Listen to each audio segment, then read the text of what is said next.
네, 저출산 문제, 요즘에 젊은 층의 어떤 결혼을 하지 않는 문제들 여러 가지 지금 사회 문제로 대두되고 있고 이게 심각한 우리 사회의 병폐가 될 수 있다라는 걱정들도 커지고 있는데요. 올해 초에 한 결혼정보회사가 평균 결혼 비용을 집계해서 발표를 했는데 약 3억 3천만 원이 든다고 합니다.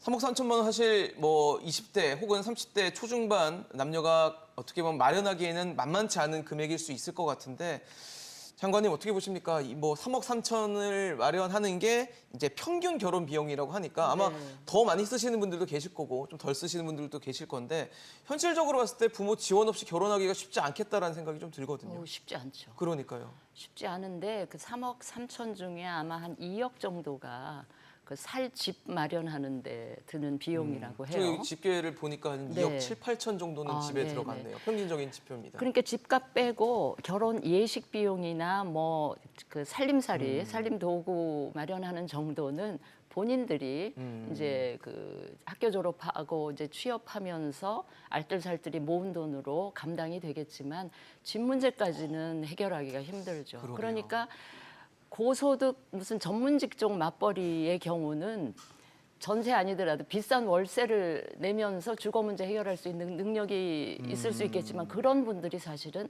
얼마나 되겠습니까? 그렇죠. 일부죠, 그러니까 특히. 결국 현실적으로 부모 도움 없이는 이 정도 비용 감당은 전 거의 불가능한 게 아닌가 그런 생각을 해봅니다. 네. 백종원 소장님 어떠세요? 3억 3천 참 쉽지 않은 돈이거든요. 아주 큰 돈이죠. 그쵸. 그러니까 그 젊은 사람들 입장에서는 나는 열심히 내가 맡은 일을 하고 있고 큰 뭐 욕심을 부리는 건 아닌데 사회가 그 부분을 감당할 수 있어야지 결혼도 하고 결혼해서 아이도 낳고 그런 상황이 됐는데 결과적으로는 사회가 이러한 부분들을 떠안겨준 셈이죠. 그러니까 젊은이들이 그 상황을 선택한 것도 아니고 그 그렇죠. 사회를 만든 것도 아닌데 내가 태어나서 잘 커서 이제 결혼할 때가 됐는데 사회는 우리에게 너무 많은 걸 요구하는 상황이 돼서 이러한 부분은 개인으로 해결하기에는 너무 힘든 부분이고 사회가 공통의 관심을 갖고 이 부분을 같이 풀어가야 될 그 숙제라고 생각을 합니다. 이러니까 결혼을 어떻게 보면 꿈처럼 생각하는 분들도 많더라고요. 아, 이거 힘들다. 안 될 것 같다. 이렇게 아예 포기하시는 분들도 많은 것 같은데 교수님 보시기엔 어떠십니까? 질문이 그 정도의 비용이 드는데 부모 도움 없이 결혼할 수 있을까? 그렇죠. 그 질문 그거는 드렸었어요. 그나마 결혼을 꿈꾸는 사람들 얘기고요. 아, 그렇죠. 예, 맞아요. 결혼을 아예 꿈꾸지 못하는 사람들은 그런 얘기가 굉장히 비현실적인 얘기처럼 다가오죠. 또 우리가 부모의 도움 없이는 이런 용어도 그러면 3억 3천을 댈 수 없는 능력의 부모들은 그럼 결혼시킬 수도 없나? 이제 이런 박탈감이 맞아요. 느껴지는 마음이 거잖아요. 아프죠. 그러니까 저희가 놀라운 거는 결혼까지 가기 전에 연애도 포기하고 예, 관계도 포기하고 네, 이런 많은 단계를 거쳐서 그나마 이제 결혼까지 가고 싶은 사람들이 또 큰 장벽에 놓이게 되는 거죠. 그러니까요. 예. 그러니까 이렇게 첩첩산중인 맞아요. 산 넘어 이 산. 허들, 이 허들을 다 넘어서 이제 마지막 순간에 결혼하려고 하는데 이제 그나마도 어려운 이게 오늘의 현실이니까 저희가 저출산을 얘기하기까지는 넘어야 될 산들이 너무 많다. 네. 그렇죠.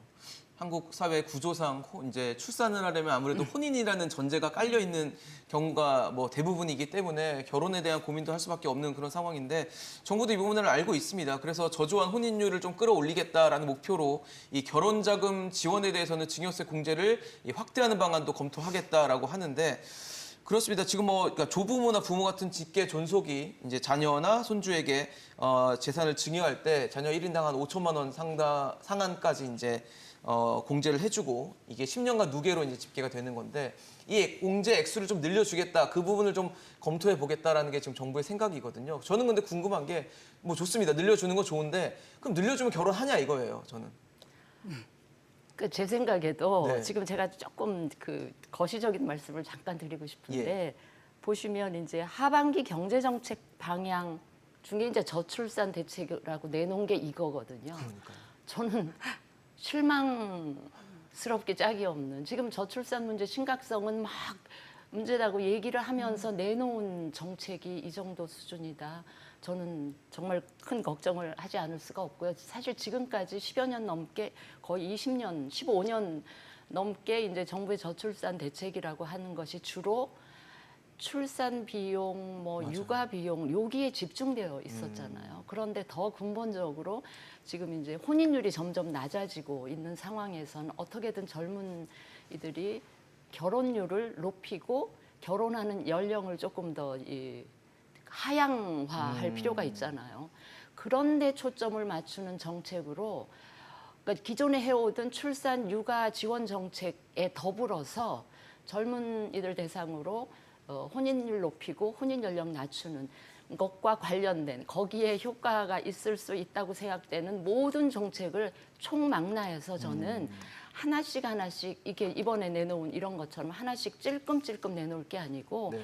모든 관련 정책들 사이에 상충되거나 서로 상쇄 효과가 있는 것만 아니라면 총망라해서 패키지로 폭탄 투하하듯이 집중 투하하지 않으면 이 문제를 풀기가 어렵다라는 문제의식을 갖고 있는데 네. 정부가 이번에 내놓은 대책에 대해서 조금 실망했다는 말씀을 드리고요. 네. 증여세 감면 이 부분에 대해서는 뭐 현실적으로 조금 도움은 될 수 있을지언정 제가 이렇게 주변에서 보면 조금 경제적으로 여유 있는 부모들은 지금 증여세 뭐 부담 이거 생각해서 줄 돈 안 주고 이러지는 않는 것 같아요. 다른 온갖 편법 이런 걸 동원해서 지원할 수 있는 능력을 가진 부모들은 다 일단 지원을 그렇죠. 하는 것 같아요. 해주고 싶죠. 그러니 이번에 이런 대책 정도는 그동안 불편하게 부모들이 지원했던 거를 조금 덜어준다는 그런 의미가 있지 근본적인 문제 해결에는 거의 그냥 물 한 스푼 더 담는 이 정도밖에는 안 되지 않을까 그런 생각이 듭니다. 네.